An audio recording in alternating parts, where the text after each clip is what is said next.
하나님 말씀 마태복음 5장 44절 합독하십니다. 나는 너희에게 이르노니 너희 원수를 사랑하며 너희를 박해하는 자를 위하여 기도하라. 자, 오늘은 너희를 박해하는 자를 위하여 기도하라. 이거에 대해서 몇 주간 또 상고하자 합니다. 자, 이 부분을 킹제임스 버전을 읽어보겠습니다. 자, 앞에 봐보세요. 읽겠습니다. 시작.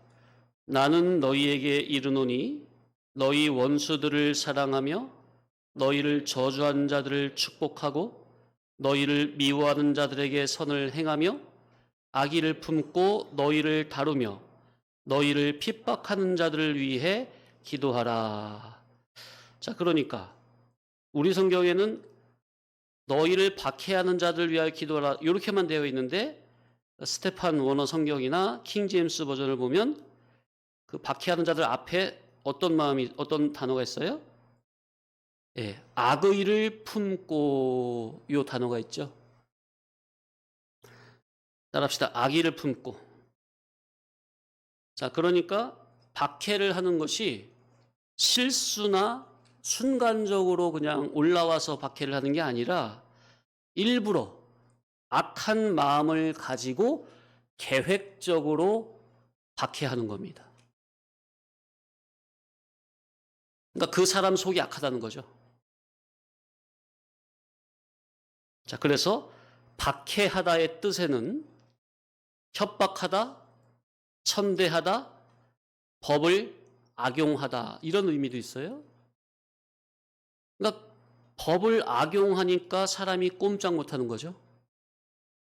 정치인들도 보면 악한 자들은 법을 이용해서 악한 짓을 서슴지 않습니까?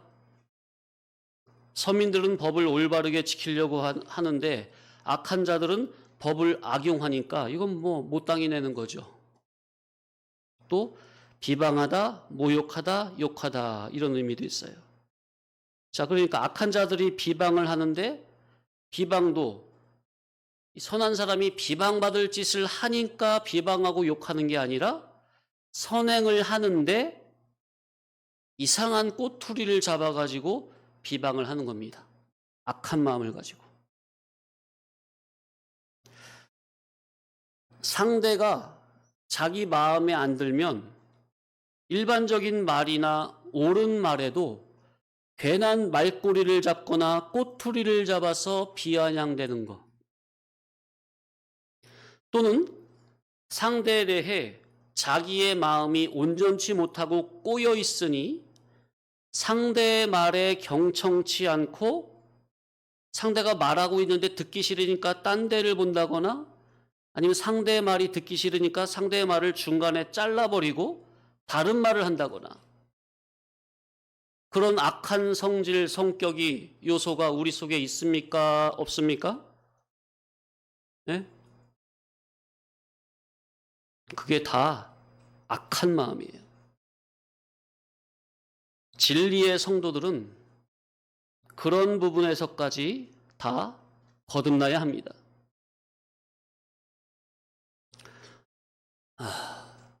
참 이 진리, 귀한 복음을 들으면서 아직까지 자신의 모습을 보지 못하고 상대의 잘못된 부분만 침소봉대하여 상대를 무시하는 그러한 모습을 방금 전까지 말씀에 큰 은혜 받았다고 하면서 바로 이어서 교제하는 모습에서 그런 악한 모습을 보이다니.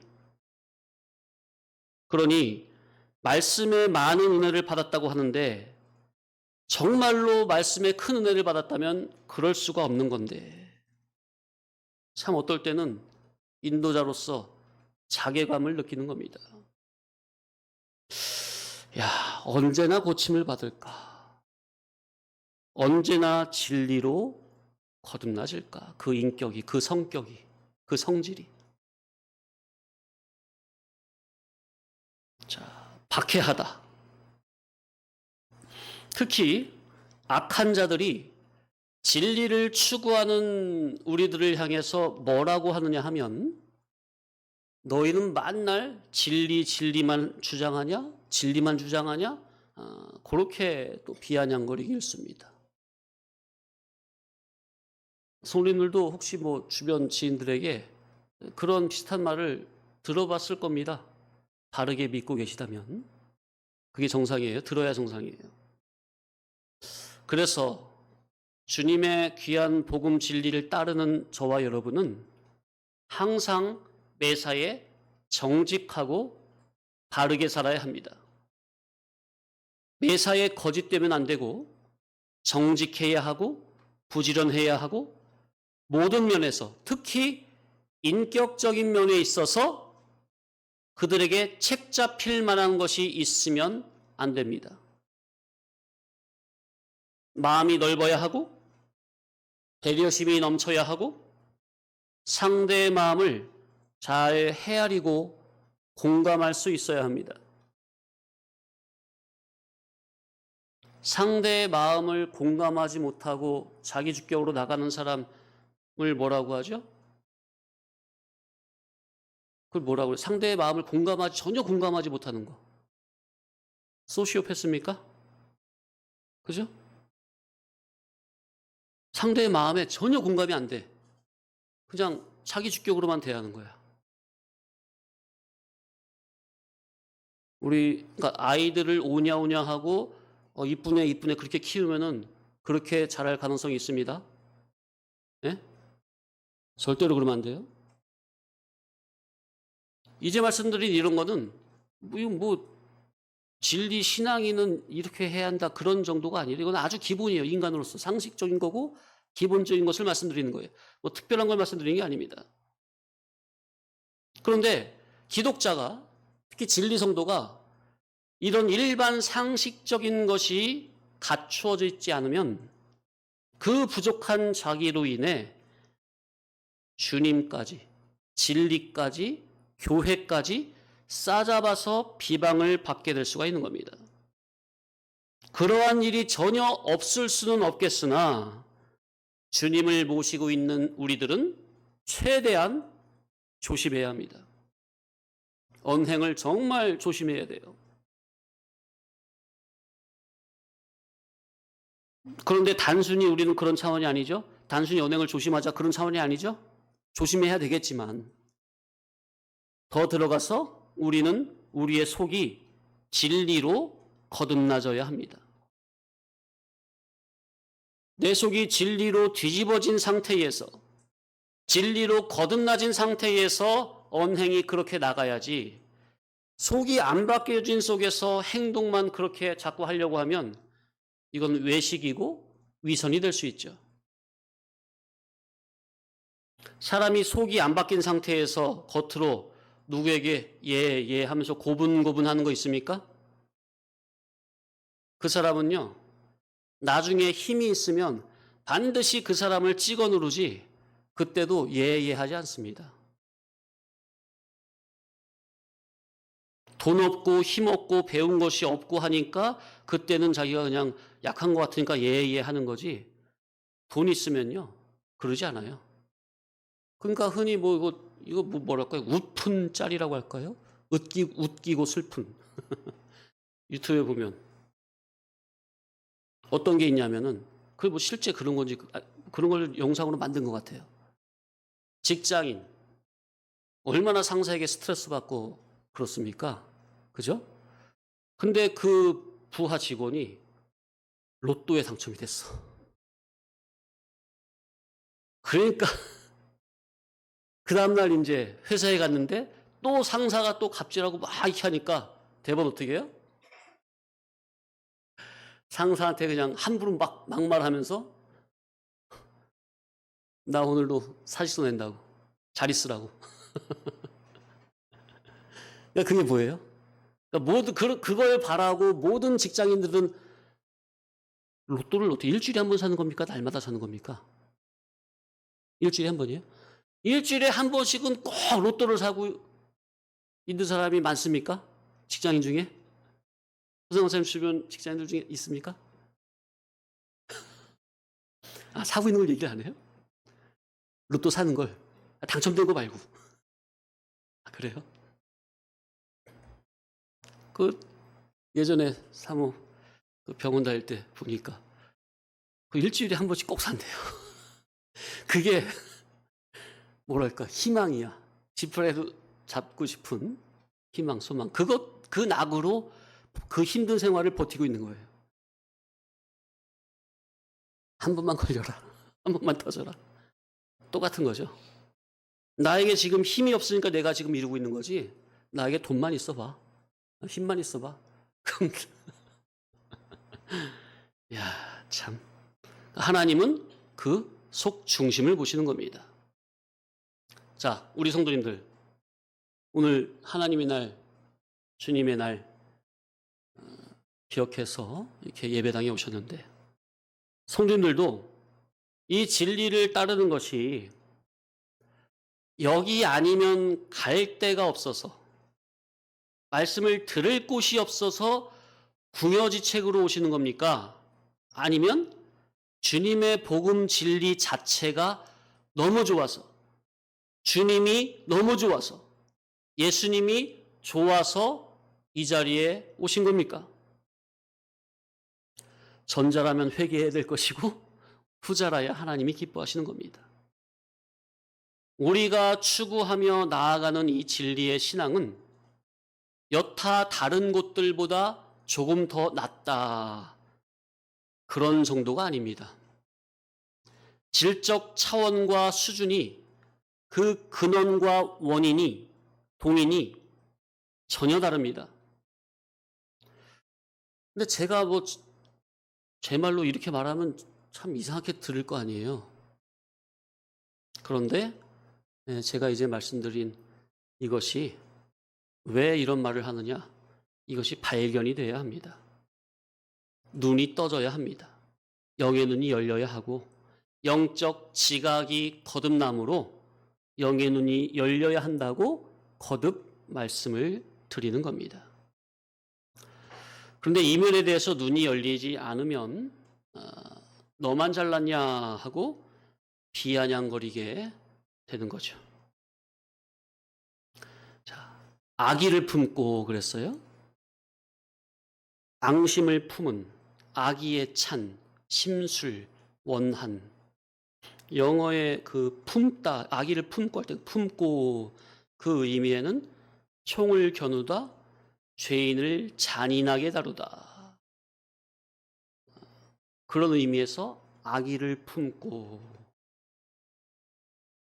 자, 그러니까 주님의 복음 진리를 최우선으로 여기고 주님의 복음 진리만을 따르는 자기를 그들이 악한 생각을 가지고 잔인하게 박해를 한다는 거죠. 그래도 어떻게 하라는 거예요? 그들을 위해서? 너희를 핍박하는 자들 위해서? 기도하라는 거예요. 기도하라.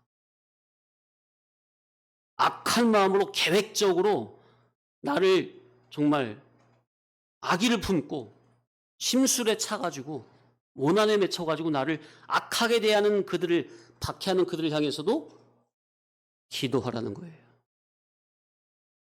그래서 박해하다, 몰아내다, 쫓아내다.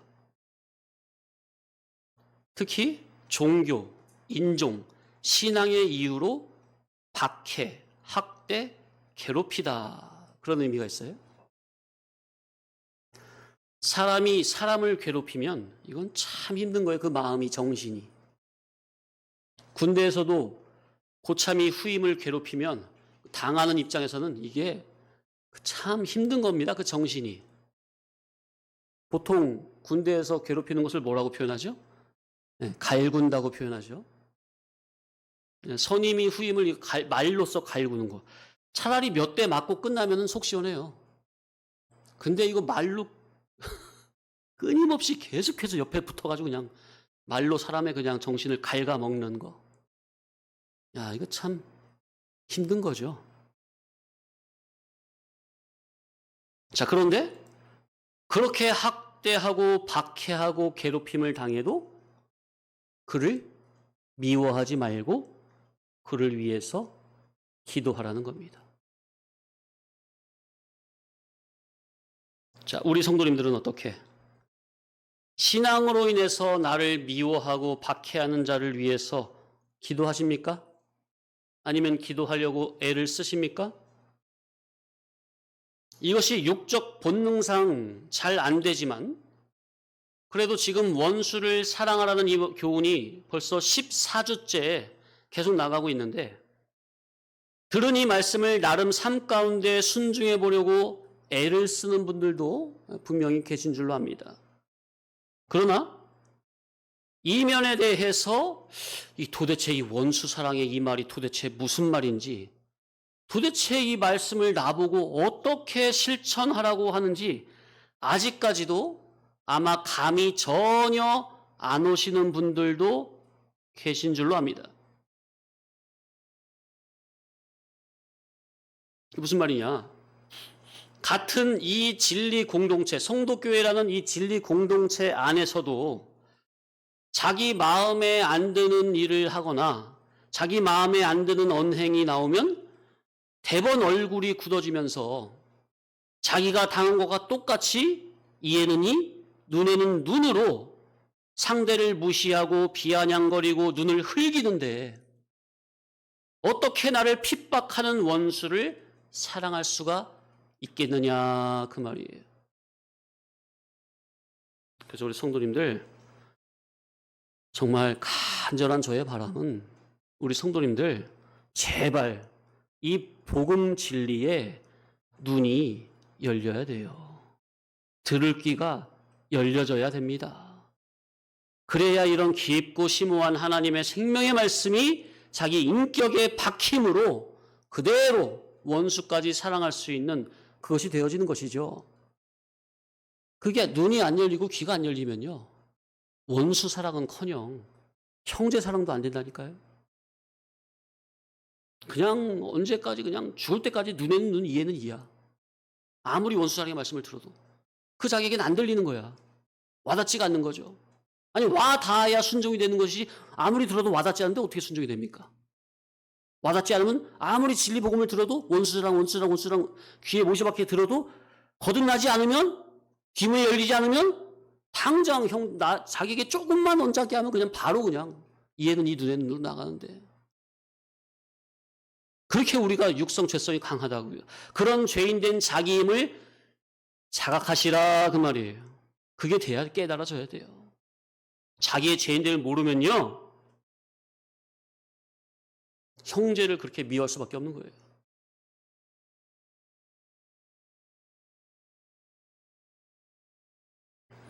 자, 박해하는 자를 위하여 어떻게 하라? 어떻게 하라? 네, 기도하라. 기도하다. 헬라어 프로시코마이, 영어 프레이. 빌다, 신에게 빌다, 기원하다, 간청하다, 탄원하다, 기도하다.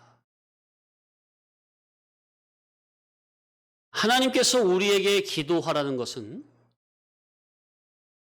하나님이 나에게 원하시는 것을 구하는 겁니다. 기도가 뭐라고요? 기도가 뭐라고요? 하나님이 나에게 원하시는 것을 내가 구하는 게 기도입니다. 아멘? 내가 원하는 것을 내 마음대로 하나님께 예수님 이름으로 구하는 것은 성경이 가르치는 기도가 아니다 그 말이에요. 그건 이방 종교입니다. 이방 종교에 읍수하는 거예요. 그 읍수하는 기도지 그거는. 근데 우리는 왜 읍수합니까? 왜 울면서 기도합니까? 왜 간절히 기도하죠? 세상에 속한 자기 뜻 이뤄달라고 기도하는 거 아닙니까? 아니 그건 성경이 말하는 기도가 아니라니까요. 성경이 말하는 기도는 뭐라고요? 하나님께서 나에게 원하시는 것이 나에게 이루어지기를 원하나이다. 아멘. 하나님이 원하시는 것에 맞추는 게 기도입니다. 지호야 뭐라고? 기도가 뭐라고? 하나님이 원하시는 것에 맞추는 게 기도야. 예를 들어서 라디오가 우리가 들으려면요, 어디죠? 뭐라 그래? 본부라고 그래? 뭐라 그래요? 그래서 전파를 쏘잖아요. 쏘는 주파수가 있죠. 주파수가 지금 공중에 돌아다니죠? 그럼 예를 들어서 뭐 기독교 방송이 뭐죠? 106.9인가요?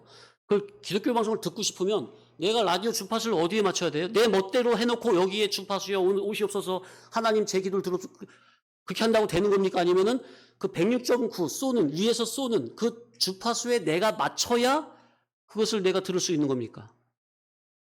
맞죠? 그런데 오늘날 기도를 보면 하나님이 우리에게 원하신 주파수가 있거든요. 그 주파수는 모르겠다는 거야. 기도를 하려면 그 주파수를 먼저 찾는 기도를 해야 될 텐데 주파수는 모르겠고 하나님 내가 정한 이 주파수 있잖아요. 내가 원하는 이 기도, 소원, 목적, 추구성 요것 좀 들어주세요 하고 하나님께 마구 쏘아야 되는 거야. 하나님이 원하시는 건 모르겠습니다. 그음에 대한 귀 닫고 자기 원하는 걸 막 쏘아버리는 거야. 이게 무슨 신앙이고 이게 무슨 기도입니까? 그래서 예수님이 마태복음 6장에 해야 될 기도와 하지 말아야 될 기도 분명히 알려주셨잖아요. 그런데도 이방인의 기도를 그렇게 하고 있습니까? 그런데도 하지 말아야 될 기도를 해놓고 응답받았다고 간증하고 돌아다닙니까? 말이 안 되는 거예요.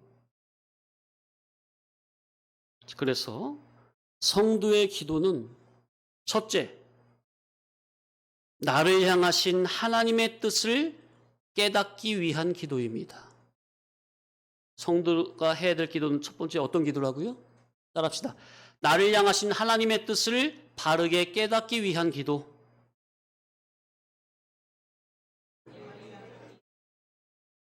다시 한번요. 천천히 시작. 나를 향하신 하나님의 뜻을 바르게 깨닫기 위한 기도. 하나님의 뜻을 깨닫기 위한 기도. 그 첫 번째 우리가 해야 될 기도고요. 왜냐하면은 하나님의 뜻대로 살고 싶어도 나를 향하신 하나님의 궁극적인 뜻이 무엇인지 모르면 바른 삶을 살 수 없으니 성경 특별계시 안에 감추인 하나님의 나를 향하신 의중과 의사성, 복음 진리가 성경에 감춰져 있습니까? 감추인 복음 진리를 깨닫게 하옵소서. 아멘.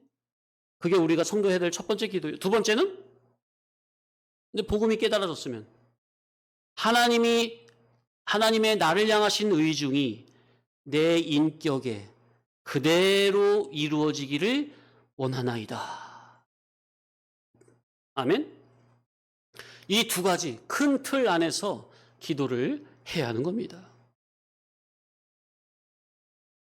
주님께서는 제자들에게 자기를 멸시천대하고 악의를 품고 잔인하게 박해하는 자들을 위해서 기도하라고 말씀하십니다. 자, 그래서 악의를 품고 악한 마음으로 잔인하게 믿음의 사람들을 박해하는 그런 사람들을 신약에서 좀 순서적으로 몇 가지 찾아보겠습니다. 이번 주 다음 주. 자, 첫째. 먼저 악한 유대인들이 악의를 품고 예수님을 박해합니까? 그죠? 네. 예수님을 박해하는 그 당시 상황을 보면요. 사건을 성경에서 보면은 가장 진실하고 정의로워야 할 유대의 공회가 강도의 소굴이 되고 사탄의 집단으로 부패가 돼가지고 절대적으로 거룩하고 진실하고 선하고 정의로우신 하나님의 아들 예수 그리스도를 죽이려고 거짓 증인까지 내세워 위증을 하게 합니다. 이야. 자, 유대인들은 하나님의 말씀인 율법을 모든 삶의 모토로 삼고 있습니까? 신정 통치를 한다고 자부하고 있습니까? 그러니까 그 유대 법정이라면 가장 거룩하고 정의로워야 합니까? 가장 정의롭고 공의롭고 거룩해야 될 유대 법정에서 예수님을 죽이려고 하나님의 아들 가장 정의로우신 예수님을 죽이려고 거짓 증인을 내세워 위증하게 합니다. 이야, 예수님이 어떻게 죽이신 거예요? 로마법과 유대법에 의해서 그들이 법을 가지고 거짓 증인을 내세워서 예수님을 죽여버려요. 베드로도 그렇고 바울도 그렇고. 성경 마태복음 26장 59절로 61절 보겠습니다. 앞에 보세요. 시작. 대제사장들과 온 공회가 예수를 죽이려고 그를 칠 거짓 증거를 찾으매 거짓 증인이 많이 왔으나 얻지 못하더니 후에 두 사람이 와서 이르되 이 사람의 말이 내가 하나님의 성전을 헐고 사흘 동안에 지을 수 있다 하더라 하니. 자, 그러니까 보세요. 59절에 보니까 대제사장들과 온 유대 공회라면 가장 거룩해야 될 장소라고 했죠. 정의로워야 할 장소라고 했죠. 근데 그들이 예수님을 죽이려고 뭘 찾았어요?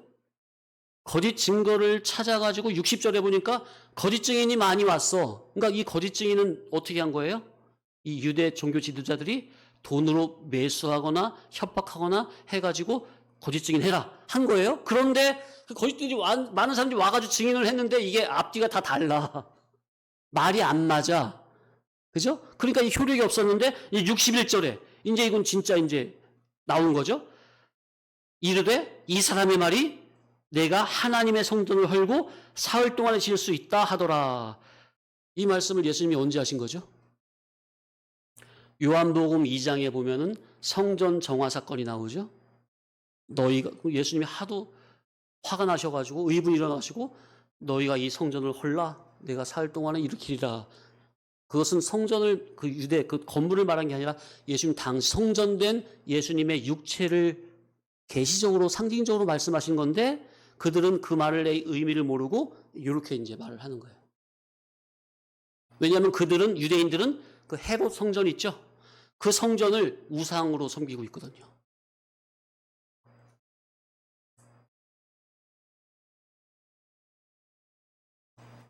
세례 요한 후에 신약에서는 주님 당신께서 가장 먼저 모진 박해를 당하셨습니다. 본을 보이셨어요. 그럼에도 예수님께서는 그들을 용서하시고 그럼에도 그 죄인들에게 구원의 기회를 주십니다. 마태복음 5장 43절 이하로 쭉 보면은 예수님은 그대로 사셨어요. 주님께서 먼저 친히 선하심과 정의로우심의 본을 보여주셨습니다. 주님은 박해하는 자들을 위해서 자기를 침뱉고 뺨 때리고 욕하고 수모를 주고 유대 법을 이용해서 죽이는 그런 대원수들을 향해서 용서와 구원의 기도를 하셨습니다. 십자가에 못 박아 돌아가시는 와중에도 뭐라고 하신 거예요? 아버지여 저들이 알지 못해서 그러니 저들의 죄를 저들에게 돌리지 마옵소서. 그들을 구원하시려고 그들을 위해서 죽으신 겁니다. 그러니까 이런 분은 인류 역사에 예수님 한 분밖에 없습니다.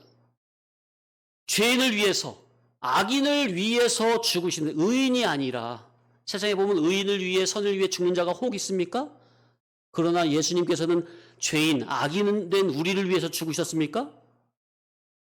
그게 남이 아니라 당신의 백성들에 의해서 죽임을 당하시고 그런데도 예수님은 그들을 위해서 죽으시는 거예요. 놀랍지 않습니까? 예수님이 누구 손에 죽는다고요? 다른 사람이 아니라 자기 백성들의 손에 죽임을 당하시는데 예수님은 그들을 위해서 죽으시는 거예요. 이야, 이건 정말 예수님만이 하실 수 있는 사랑입니다. 그런데 그것이 예수님께서 당신을 버리시기까지 교회를 사랑하신 것과 같이 오늘 이 말씀은 뭐예요? 너희를 박해하는 자를 위하여 기도하라 그랬습니까? 교회된 저와 여러분도 똑같이 그래야 한다는 겁니다. 예수님처럼. 그러니 이 말씀은 전부는 교회를 염두에 두고 하시는 말씀입니다. 왜? 교회만이 예수님의 말씀을 순종할 수 있으니까. 맞습니까? 맞아요? 예수님의 말씀은 누구만이 순종할 수 있는 거예요? 교회만이 순종할 수 있는 거예요. 그것도 어떤 교회? 예, 진리로 가는 교회. 진리 본질로 가는 거듭난 교회를 염두에 두고 하시는 말씀이에요. 왜?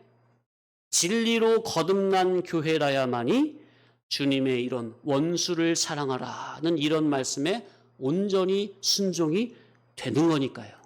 아멘? 자, 우리는 1차적으로 교회가 분명합니까? 그러면 그걸로만 되는 거예요. 기본 전제는 되어 있어요. 영승생이 되어 있으면 하나님의 자녀면 기본적으로 원수를 사랑할 수 있는 그 기본 자격은 주어져 있어요. 말이 좀 웃기죠. 원수를 사랑하는 것도요, 자격이 있어야 돼요. 영이 죽은 이방 불신자들이 원수를 사랑할 수 있을 것 같아요? 안 돼요. 흉내는 낼 수 있겠죠. 안 돼요. 마음에서부터. 그런데 영이 중생됐죠. 예수님의 피로 단번 속죄로 영이 구속이 됐잖아요. 그럼 원수를 사랑할 수 있는 기본 자격이 있어. 자격은 있는데 실제로 능력이 있느냐? 그건 또 다른 거죠. 그게 되려니까 이제 첫째는 교회라 해야 되는데 두 번째는 교회만이 아니라 진리로 거듭난 교회라야 된다는 거예요. 우리가 주님의 물과 성령으로 다시금 우리의 전인격이 거듭나야 원수를 주님과 같이 온전히 사랑할 수 있는 단계까지 들어갈 수 있다는 겁니다. 아멘. 사모하시기 바랍니다. 기도하셔야 돼요. 기도하셔야 돼요. 잠시 쉬었다가.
자, 계속 이어서 두 번째, 첫 번째는 예수님이 그렇게 박해를 당하셨고, 자, 두 번째는 창조 하나님의 아들 중보속자 예수 그리스도를 죽일 때와 똑같은 흉악한 수법으로 거짓 증인들을 내세우고 그들로 거짓된 증언을 하게 하여 하나님 앞에 의인인 스데반 집사를 죽였습니다. 사도행전 6장 10절로 13절을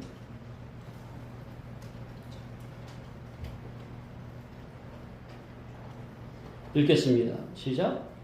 스데반이 지혜와 성령으로 말미암아 그들이 능히 당하지 못하여 사람들을 매수하여 말하게 하되 이 사람이 모세와 하나님을 모독하는 말을 하는 것을 우리가 들었노라 하게 하고 백성과 장로와 서기관들을 충동시켜 와서 잡아가지고 공회에 이르러 거짓 증인들을 세우니. 공회, 유대 법정에서 거짓 증인을 지들이 세우는 거예요.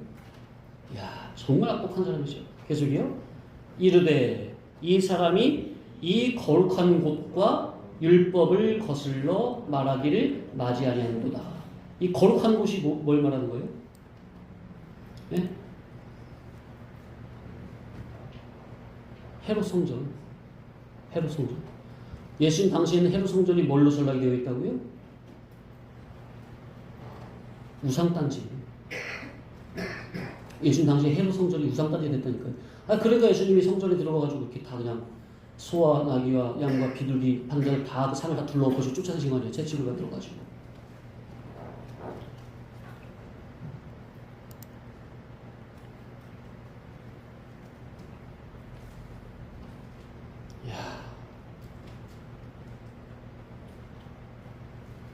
그러니까 성도님들, 제가 선포하는 말씀을 좀 되새김질을 하시면 좀 공부를 하셔야 돼요. 연구를 하셔야 돼요. 네? 제가 뭐 이런 말씀을 안 드린 게 아닌데, 예, 자주 드렸는데, 예, 그냥 듣기만 하면 이게 모른다니까요. 그냥 들으면 다 아는 줄 알죠. 근데 집에 와서 하나하나 다 적어보세요. 와, 이런 말씀이 있었나? 예.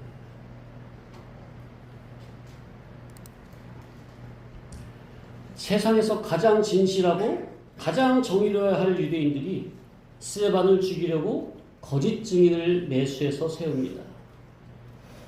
사람이 타락하고 부패하면요, 이게 아무리 유대 종교인이라 할지라도 하나님의 율법을 신봉하는 사람이라 할지라도요, 일반 악독한 사람과 똑같이 악해지는 겁니다. 그래서 우리는 절대로 하나님 앞에서 교만하면 안 됩니다. 절대로 우리 진리 공동체 안에서 절대로 교만한 모습이 보여지면 안 돼요. 성도님들 제발. 예? 눈에 쌍심 찍힌다고 합니까? 얼굴이 울그락불그락 하는 거. 예? 악독한 눈으로 남을 쳐다보는 거. 남을 흘겨보는 거. 단서의 말을 잘라버리는 거. 절대로 교회당 안에서 있으면 안 돼요. 그건 기본이 안 된 거예요. 기본이. 성령님이 절대로 역사할 수가 없어요.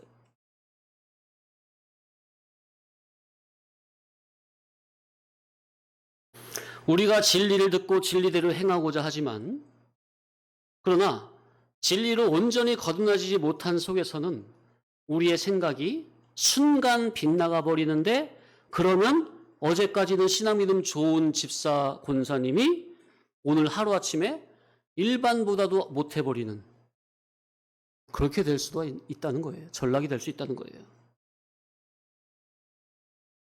자, 그래서 자주 말씀을 드리지만 우리 성도는 오직 진리를 붙들었을 때만 의요 선이라는 거. 아멘? 따라합시다. 나는 오직 진리를 붙들었을 때만 의요 선이다.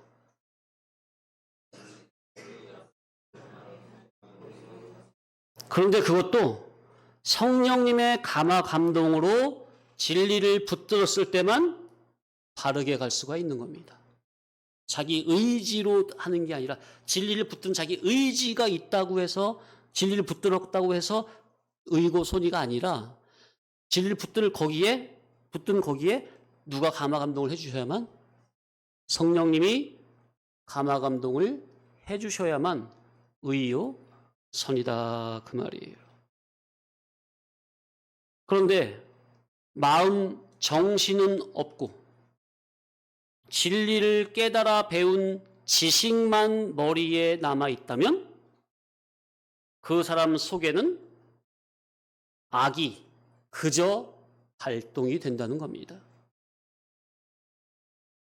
진리 지식만 있고 성령님의 감화 감동에 붙들리지 않으면 그는 악이 그저 발동이 된다는 거. 그런데 어지간해서는 그 자기는 그걸 잘 모른다는 거. 왜? 자기는 깨달은 진리대로 한다고 하니까. 우리 진리권 안에 우리 있는 성도님들은 이거를 상당히, 이런 오류를 상당히 조심하셔야 돼요. 제가 얼마 전에도 말씀드렸었죠? 지난주인가요? 언젠가요? 명심하시기 바랍니다. 아예 속까지 타락하고 부패한 죄인 된 우리는 예수 그리스도의 단번석죄의 은혜로 비록 허물과 죄로 죽었던 영은 중생은 됐지만, 거듭났지만, 기본 거듭남은 됐지만 의를 행한다 하는 자기 속에 얼마든지 불의가 섞여 나온다는 이 사실을 명심하시기 바랍니다. 순간순간 자기를 살펴야 돼요. 그래서 자기는 곧 죽어도 진리대로 한다고 하거든. 근데 거기에 불의가 섞여 나오거든. 근데 자기는 잘 모르는 거야. 왜? 나는 진리대로 한다고 하니까. 배운 대로 진리대로 한다고 하니까. 진리를 배웠다고 해서 다 의의가 아니다 그 말이에요.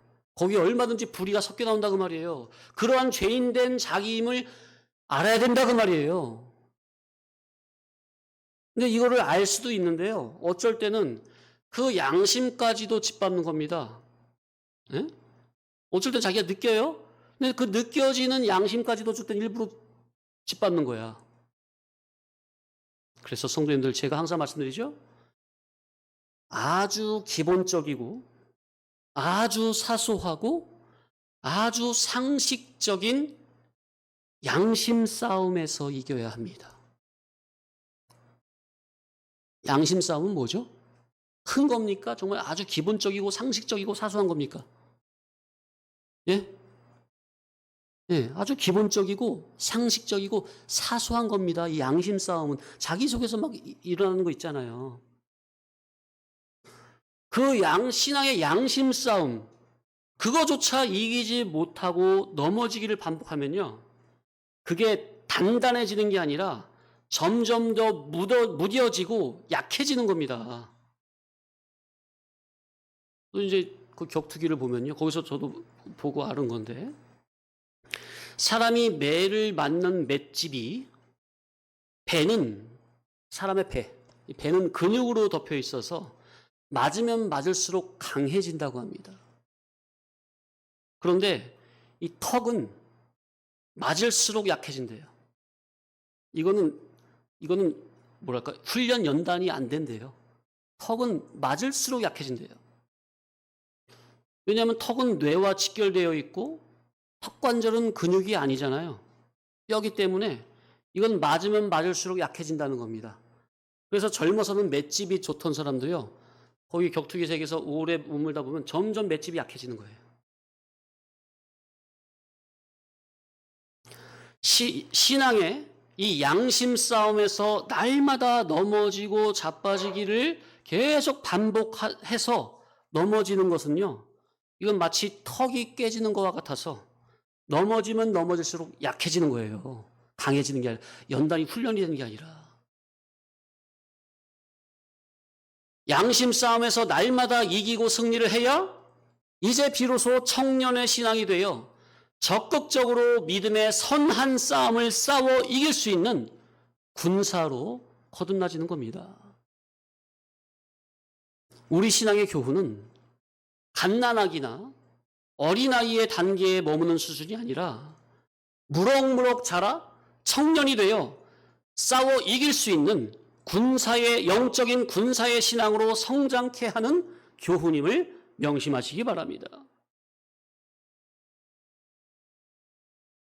이 진리를 십수년 들었음에도 여적 기본적인 양심 싸움에서조차 이기지 못하고 만날 똥기저귀 차고 넘어져 뭉개기를 반복한다면, 아니 초신자가 그러고 있으면 귀엽기라도 하죠. 진리를 들은 지 십수년이 지났음에도 자기 신앙도 하나 간수치 못하고 그러고 있다면 이게 도대체 어찌된 일입니까? 경성해야 할 줄로 압니다. 자, 그래서 의인 스데반 집사도 박해하는 자들을 위하여 그들의 돌에 맞아 죽어가면서도 주님께 기도하기를 저들을 용서하옵소서, 저들의 죄를 저들에게 돌리지 마옵소서 기도하면서 정말로 멋있는 숭고한 죽음을 맞이했습니다. 정말 멋있는 분이에요.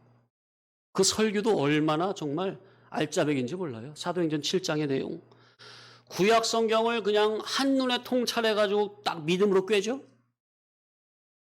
그러니까 유대인들이 양심에 찔려가지고 그 설교를 듣고 도저히 견딜 수가 없으니 귀를 틀어막고 소리를 질러대며 발광을 합니까? 결국 스데반을 성 밖으로 내쳐서 돌로 쳐서 죽여버리죠. 스데반 집사님이 얼마나 진리와 영감으로 충만했는지 죽을 때 영의 눈이 열려서 하늘나라가 열리고 예수님이 하나님 보좌 우편에 서서 자기를 내려다 보시는 것을 영의 눈으로 봤습니까? 정말로 우리도 부족하나마 정말 이런 삶을 사모하며 이렇게 살다 가야 될 줄로 압니다. 아멘? 우리가 비록 부족하지만 정말 이런 귀한 믿음에 정말 사람을 흠모하고 사모해야 돼요. 만날 돈 하다가 비참하고 처절하게 죽어간 것보다야 정말로 이렇게 가치 있는 죽음을 죽는 게 얼마나 멋있습니까, 성도로서. 제가 한 달 전에 말씀드렸나요? 한두 달 전에. 자, 돈 하다가 사람들이 죽어가는데 그들이 왜 그렇게 비참하게 죽어간다고 그랬습니까? 늙어서 병상에서, 요양원에서, 젊어서 우상숭배해서 그래요. 우상숭배. 누구를 숭배한 거예요? 자기 자신을 숭배한 거예요. 자아숭배, 물질숭배, 다른 신 숭배. 하나님 섬기면서도 그 말이에요. 아니면 이방 불신자든 똑같죠. 돈을 숭배하거나 자기를 숭배하는 게 다른 신을 섬기는 겁니다. 그래서 그 다른 신을 섬긴 그 결과가 어떻게 되는지, 성경의 우상을 숭배하면 반드시 망한다 그랬습니까? 그 결말을 아주 비참하고 처절하게 죽어가는 그러한 모습으로 보여주는 겁니다. 깨달으라고.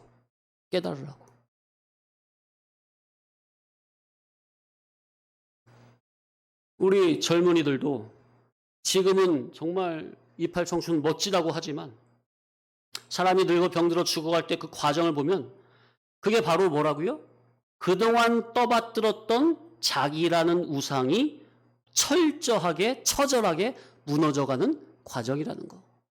성경의 죄의 값은 사망이요. 처절하게 무너져가는, 죽어져가는 과정이에요. 죄값으로. 그게 뭐냐? 하나님이 그 대가를 톡톡히 치르게 한다 그 말이에요. 죄의 값이라는 대가를. 그거를 우리는 지금 깨달아야 합니다. 젊었을 때는 뭐 어찝니까? 20대 때는 뭐 아무것도 안 발라도 세수만 해도 그냥 얼굴에서 광이 납니까?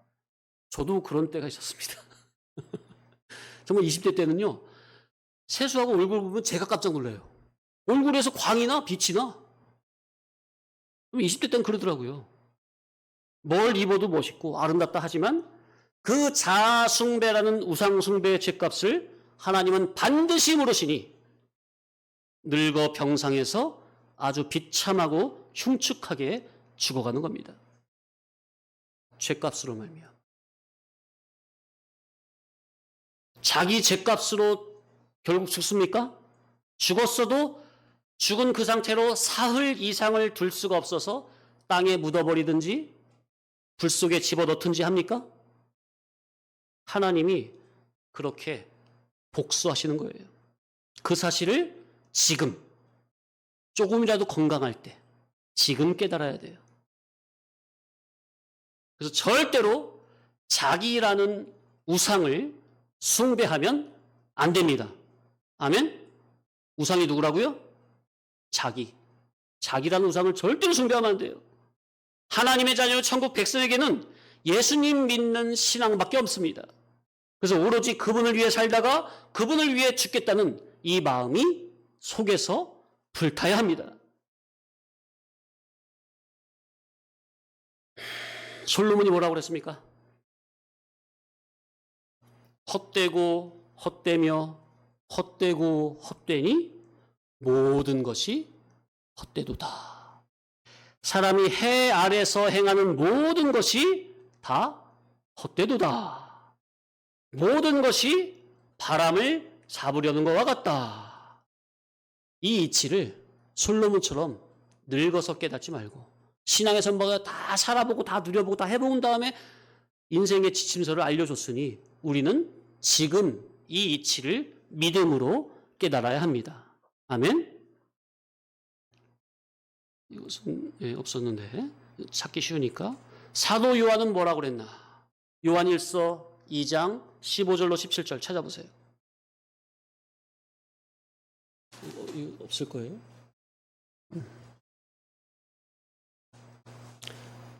찾았네. 앞에 보시면 되겠네요.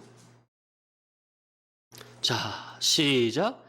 이 세상이나 세상에 있는 것들을 사랑하지 말라. 누구든지 세상을 사랑하면 아버지의 사랑이 그 안에 있다고요, 없다고요? 예, 세상을 사랑하면 아버지 사랑이 그 속에 없어요. 16절. 이는 세상에 있는 모든 것이 육신의 정욕과 안목의 정욕과 이생의 자랑이니 다 아버지께로부터 온 것이라고요? 온 것이 아니요. 이것은 어디로부터 온 거예요? 세상으로부터 온 것이에요. 그런데도 아직까지 성도님들 육신의 정욕을 위해서 안목의 정욕을 위해서 이생의 자랑을 위해서 살아갑니까? 보암직, 먹음직, 탄수화물직한 선악과를 위해서 살아갑니까? 안 됩니다. 17절 시작. 이 세상도 그 정욕도 지나가되 오직 하나님의 뜻을 행하는 자는 영원히 거하느니라. 아멘. 지나가고 없어지고 썩어지고 불에 타질 세상을 위해 살지 말고 오직 자기의 영원한 본향인 천국을 준비하기 바랍니다. 그러니 지금 우리는 뭐 딴 거 할 새가 없습니다. 예수님 붙잡고 매달려야 됩니다. 세상 허탄한 것에 매달릴, 세상 허탄한 것에 어떤 그런 시간이 없다니까요. 나를 고쳐달라고, 나를 구원해달라고, 이 사망의 잠에 빠진 나를 깨워달라고 간절히 예수님 옷자락 붙잡고 매달려야 합니다. 아멘? 그래야, 깨어야 자기와 자기 가정에 대대손손 희망이 있습니다. 사망의 잠에서 깨시기 바랍니다. 아멘.